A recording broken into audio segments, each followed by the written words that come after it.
Teach your children well. Their father's help did slowly go by. Borrowing a quote from Ken Burns, the role of a creative leader is not to have all of the ideas. It's to create a culture where everyone can have ideas and feel that they're valued. In considering 5 different cultural trends to incorporate and include in my future classrooms, I wanted to consider not only innovation and creativity to be an underlying tone, but also tolerance for that creativity and tolerance for those differing ways of innovation. I thank you for your time and consideration in viewing these cultural trends, and I hope that you will also find them helpful for your future classroom as well. So culture and culture trends within a society are ever changing, and paying attention to cultural trends and utilizing them in a collective commonality or in a way that unifies the values of society, it actually can let society disengage barriers by finding common grounds within these cultural trends as individuals take part in them. So for the course of this assignment, I'm going to take a look at 5 different cultural trends that I will analyze, and I'll determine their value on placement inside of a classroom setting. Now, as an educator, relying on positive cultural trends allows connections with students, one, to become deeper, but it also increases our understanding and comprehension of content material, while also acting as like a glue or a cohesive unit that brings learners together in a collective model, only adding to the overall culture and climate of the learning environment. That's right, all of the warm and fuzzies here. So this culture is not easy to change, and of course any school or organization does not like a swift culture change. It is a slow trickle. The goal is not to use these trends to make changes to the already established. It's rather a simple way to emphasize and continue to build on the climate, the overall positive values and attitudes for the culture as a whole. So check it out. Businesses, organizations, community, classrooms, of course, which we're going to talk about here, they can all learn about the demands of their stakeholders by viewing and taking advantage of the cultural trends that are having a positive impact on these participants. So by looking at what the stakeholders are already involved in and trying to pull that in to have a positive impact on the overall culture, attitudes, or values that are going on. Now, reviewing cultural trends as a participant, a bystander, and a distant observer, I pulled out 5 different cultural trends that suggest that there is a positive experience or a positive learning experience if introduced to a school culture in a positive and an impactful manner. So these 5 cultural trends provide positive learning experiences in the classroom, and these are the concept of minimalism, the concept of mindfulness, the concept of instant gratification or insta-fame on social media, personalization of pretty much everything, and virtual reality. So these are 5 cultural trends that are taking the nation and the world by storm, with people actually altering parts of their culture through these trends. And we're going to be taking a look at how their positive impact can influence your classroom immediately. 'Cause you're moving your feet to a minimal beat. It's what you came for. Minimalism is near and dear to my heart and is a cultural trend that's taking the world by storm currently.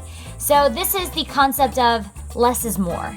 And based on the book written by Tammy Strobel, You Can Buy Happiness and It's Cheap, when I read this book, it suggests that minimalism allows the participants to be free of worry or concern for upkeep of materials and to just be able to focus on solving issues and living in an innovative fashion.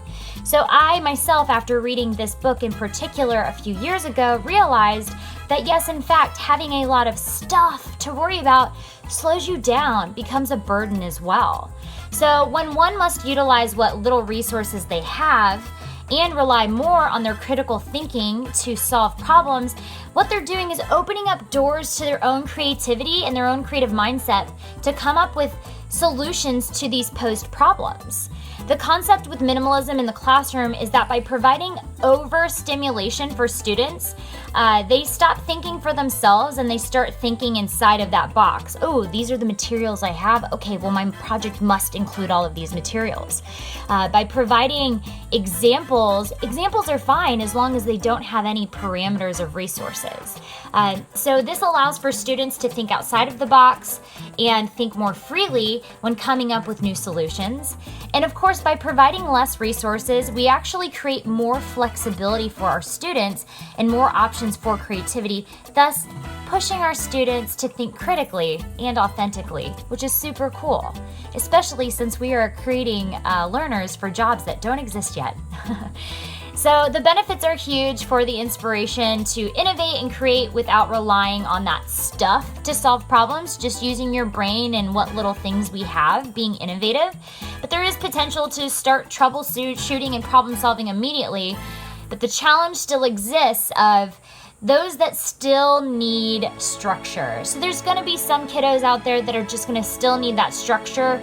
They need to have a little bit more concrete parameters. And of course, as educators, we can scaffold and differentiate to meet the needs of those learners too. Be mindful of the living force, young Padawan. Oh, mindfulness.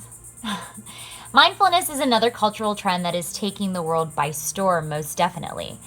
The practice of mindfulness can cause for a direct connection to meditation in order to still the mind and become aware and stay present in your surroundings. There are many schools across the United States that are currently starting to turn toward a mindfulness practice in an attempt to calm the minds of students in preparation to take on new learning and new content. So mindfulness itself allows for an increase in tolerance and diversity as well, because it calls for the act of meditation. And in meditation, it is generally silent and meditation or guided, and meditation allows for the individual to let go of any preconceived notions or to just observe emotions without traveling down that tunnel of thoughts. That's oftentimes where most people live, is in this tunnel of thought, and they can't really enjoy what's going on around them. So meditation and mindfulness allow for a decrease in an immediate emotional response. And for high schoolers, emotional responses are what they do. So through mindfulness, these emotions can be observed and not reacted upon, allowing for a space between the emotional reaction and a actual reaction that is more well thought out and more mindful of the situation as an observer rather than just a reactor. So mindfulness benefits students by making them more comfortable and open in a class environment, but it also allows for more tolerance and acceptance as a whole for the class. Mindfulness creates a safe learning environment with the potential to slow reactions of students, alleviating stressors and anxieties. Now, challenges still do exist with this mindfulness, especially with that added meditation to it. Challenges arise for individuals that are just not comfortable with the concept of meditating. Oftentimes, the struggle with mindfulness is just getting people to try it for the first time. And of course, once you do try it, you find it really does work. I'm gonna be insta-famous, baby. Insta-fame is a thing. So around the world, social media has taken hold. Every single country, millions of users on different outlets. But ultimately, we're all seeking the same thing, which is acceptance or some type of validation for our ideas or opinions. We like that instant gratification and feedback factor. And understanding social media as a need for instant gratification or feedback can actually be used as a good thing to benefit a classroom. So check it out. Using social media can create visibility to the community of thinkers who are working on a specific problem or wish to call attention to a specific problem. Think of all of the social media users blasting out through their various pages to cause alert for something. I've utilized this in discussion posts with my classes on a few different platforms, and I've always found it to be very successful. The benefits to utilizing social media in this way adds to the visibility of issues as well as to the idea of a group think tank. Challenges exist, of course, because social media will have a bunch of different opinions coming in, lots of troll type people trying to stir the pot and cause some issues. So it's very, very important that the social media has very strict guidelines and rules set up immediately stuck to, and heavy monitoring to make sure as well. So safety, even online, is a must when considering using social media, as explained in Cobb's article, that feeling safe in school is fundamental for educators to effectively teach and for students to effectively learn. So the potential for change is definitely great if you can find that positive impact and maintain that with social media use in your classroom. But it is also important to understand those challenges do exist, and we are ultimately responsible to make sure that our students are receiving a very warm and welcoming social media experience. And I'm not saying that it's Maggie's responsibility to pay me endless and personalized compliments every 5 seconds on the second. Don't deny the fact that you love it when you see your initial or your name on a mug or a keychain or a sticker.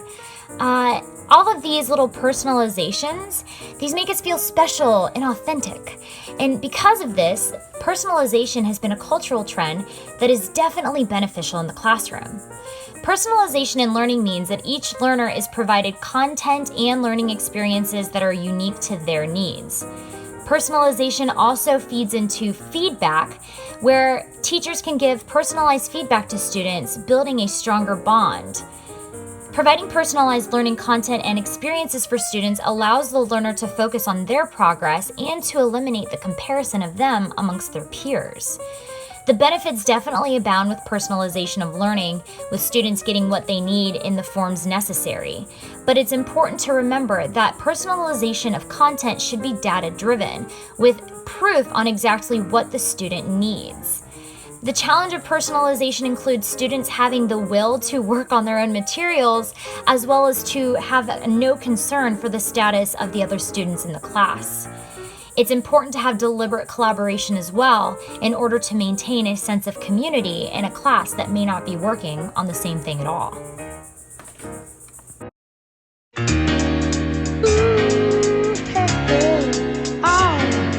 What we're living in, let me tell ya. Virtual reality is not just a term associated with video games. Virtual reality in education can actually allow for students to experience life outside of their understanding. Now, virtual reality often does have a concept attached of technology, but in reality, virtual reality can be executed through simulations as well, or hands-on. So whether technology-driven or simulation-driven, virtual reality allows authentic learning experiences for the viewer or the participant, your students. By participating in virtual reality simulations, learners are actually provided insight to challenges that they may not have considered before. Engagement in these foreign concepts can open the thoughts of learners, working them toward innovative solutions to these problems. Virtual reality can improve a classroom by providing insight to challenges or settings for comprehension and problem-solving skills to build. So these virtual realities, they provide intense learning experiences by allowing the learner to seemingly be engaged, either as a participant or as an observer in the simulation. Now, the challenges posed with the virtual reality include failing to carry out those new ideas or carry them through to fruition once the reality or the situation is done. So once disengaged, it's important to keep learners moving toward that goal that the virtual reality simulation produced, those problem-solving ideas. Overall, the potential for change is huge by giving these learners experiences to situations that open up their perspectives, which really honestly allows for a deeper comprehension and understanding of a concept or situation. Once cultural trends are implemented in the classroom or education system, it's only a matter of time before these trickle down and begin to impact organizations in the community. The impact on organizations for the 5 cultural trends looked at: for minimalism, innovative thinkers are going to be available for hire. In mindfulness, purposeful decision makers with exposure to working with a variety of opinions and diversity will be available to organizations to bring on.